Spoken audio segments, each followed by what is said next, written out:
ഒരു വഴിയേ ഉള്ളൂ, നിയമത്തിന്റെ വഴി, ഡൈവോഴ്സ്. അവളെ ഇഷ്ടമാണ് അച്ഛാ. എങ്കിൽ അവൻ അവളെ അവിടെ നിന്ന് ഇറക്കിക്കൊണ്ട് പോരട്ടെ, അവന്റെ കൂടെ താമസിപ്പിക്കട്ടെ. ആ ധൈര്യം വിമൽ കാണിക്കുമോ?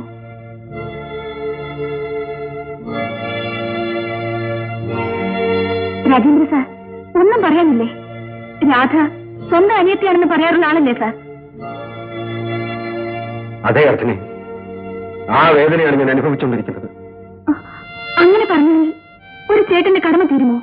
പറയൂ സാർ, പറയൂ. പറയാനില്ല എന്നിട്ടല്ല, പറയാൻ മടിച്ചിട്ടുമല്ല, പറയേണ്ടത് ആരോടെന്ന് അറിഞ്ഞുകൂടാഞ്ഞിട്ടാണ്.